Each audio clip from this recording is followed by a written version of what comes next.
Good morning बच्चों। In English our first chapter is the white elephant. Whatever be the challenges of life में जो भी challenges हो, a real white elephant lived his life with great kindness. Was he rewarded for his kindness और he suffer discover it in the story. यहाँ story किसकी है? एक white elephant की है। और वाइट एलिफेंट कैसा है?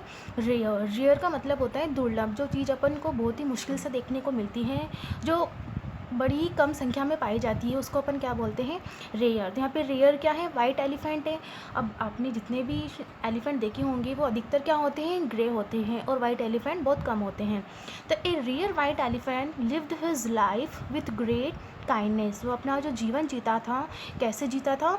ग्रेट काइंडनेस के साथ में, यानी महान दयालुता के साथ में। इट्स मीन्स जो रियर वाइट एलिफेंट है वो क्या है? बहुत ही ज़्यादा दयालु था। वॉज क्या? ही रिवार्डेड फॉर हिज काइंडनेस और ही सफ़र्ड। क्या उसे उसकी काइंडनेस के लिए, उसके दयालुता के लिए क्या उसे कोई इनाम मिलेगा?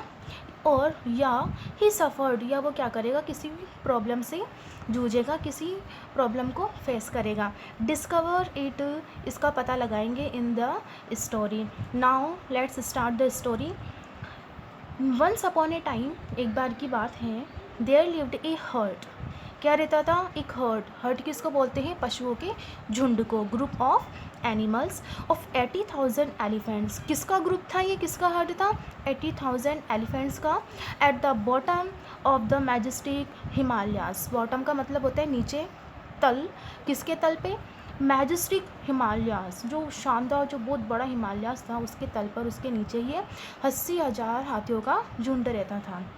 इन हर्ट का जो लीडर था, there leader was a magnificent and rear white elephant. जिस एलिफेंट की अपन बात कर रहे हैं, जिस एलिफेंट के बारे में अपन स्टोरी पढ़ेंगे, वो ही क्या है? इस हर्ट का लीडर था। हु, जो was an extremely kind hearted soul, जिसका जो मन, जो दिल था, वो बहुत ही ज़्यादा, एक्सट्रीमली का मतलब क्या होता है? बहुत ही ज़्यादा क्या था? दयावान था, दयालु था। ही ग्रेटली लव्ड हिज मदर, वो अपनी माँ से बहुत ज़्यादा प्यार करता था। हु, जो, अब ये हु वर्ड किसके लिए आया है? उसकी मदर के लिए, जो हैड ग्रोन ब्लाइंड, जो समय के साथ क्या हो गई? अंधी हो गई। एंड फीबल, और क्या हो गई? कमज़ोर हो गई। And could not look after her self, और अपना क्या नहीं रख सकती थी? वो ध्यान नहीं रख सकती थी। लुक आफ्टर का मतलब होता है ध्यान रखना। ईच डे, प्रत्येक दिन, दिस वाइट एलिफेंट, ये white elephant would go deep into the forest in search of food. वो भोजन की तलाश में कहाँ पे जाता था? जंगल के अंदर, और जंगल के बहुत ही अंदर तक जाता था। डीप का मतलब होता है गहरा, जंगल के अंदर तक। He would look for the best of wild fruit to send to his mother. फिर जंगल में जाके क्या करता था? वो एक बेस्ट वाइल्ड फ्रूट ढूंढता था। क्यों? ताकि वो अपनी मदर, अपनी माँ को भेज सके। बट, लेकिन, अलास, लेकिन ये दुख की बात थी। क्या दुख की बात थी? His mother never received any, लेकिन उसकी माँ को कभी भी कुछ भी नहीं मिला। अब आपके माइंड में क्वेश्चन होगा कि उसकी माँ को कभी भी कुछ क्यों नहीं मिला, जबकि वाइट एलिफेंट तो उसके लिए भेजा करता था। तो क्या हुआ था उस बीच?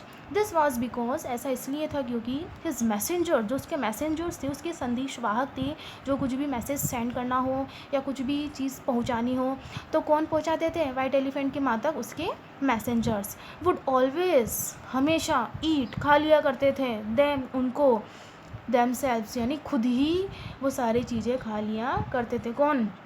वाइट एलिफेंट के मैसेंजर्स। और इस वजह से जो भी वाइट एलिफेंट भेजता था अपनी माँ के लिए, वो उसकी माँ को कभी नहीं मिला। ईच नाइट, प्रत्येक रात को, वैन, जब ही रिटर्न होम, जब अपने घर जाता, ही वुड बी सरप्राइज्ड, तो वो क्या हो जाता? सरप्राइज्ड हो जाता, ये सुनकर कि his mother had been starving all day, कि उसकी माँ पूरे दिन भूखे मर रही थी। He was absolutely disgusted with his hurt, और अपने इस ग्रुप के साथ, अपने साथियों के साथ वो एब्सोल्युटली, पूरी तरीके से क्या हो जाता है? डिस्गस्टेड, यानी घृणित हो जाता है। मतलब अब वो क्या करने लगता है? अपने ग्रुप से नफरत करने लगता है। देन, तब, वन डे, एक दिन, he decided to leave them all behind and took his mother to mount कैंडोरना। और एक दिन वाइट एलिफेंट ने डिसाइड किया कि वो उन सब को क्या क्या कर देगा, उन सब को पीछे छोड़ देगा and took his mother to, और अपनी माँ को ले जाएगा कहाँ पे, माउंट कैडोना।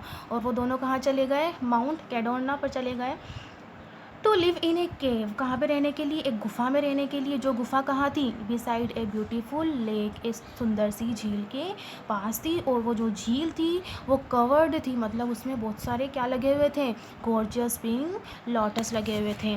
देखो इस पिक्चर में आपको शो हो रहा है। वन डे, एक दिन, वैन, जब the white elephant was feeding, जब वो खाना खिला रहा था, ही हर्ड लाउड वॉइस, अपनी माँ को खाना खिला रहा था तो उसने एक आवाज़ सुनी, लाउड क्राइज, यानी ज़ोर से रोने की आवाज़ सुनी। ये किसकी आवाज़ थी, एक फॉरेस्टर की। फॉरेस्टर मतलब जंगल में जो घूमने आता है, जंगल में जो भी जाता है वो क्या कहलाता है, फॉरेस्टर कहलाता है। फ्रॉम बनारस, जो कहाँ से आया था, बनारस से आया था। एंड लॉस्ट हिज वे, और उसने अपना रास्ता खो दिया था। इन फॉरेस्ट यानी जंगल में, मतलब वो जंगल में रास्ता भटक गया था। एंड वॉज एब्सोल्युटली टेरिफाइड, और वो पूरे तरीके से क्या हो गया, टेरिफाइड यानी डर गया। He had come to the area to visit relatives, वो यहाँ क्यों आया था, बनारस से तो आया था, लेकिन क्यों आया था, वो अपने रिलेटिव्स से, अपने रिश्तेदारों से मिलने आया था इस एरिया में। Could not find his way out, लेकिन उसको अपना रास्ता नहीं मिला, वो रास्ता वहाँ पे भटक गया। इतना ही है बच्चों आज के लिए, अपन नेक्स्ट स्टोरी नेक्स्ट वीडियो में पढ़ेंगे। Till then take care, bye.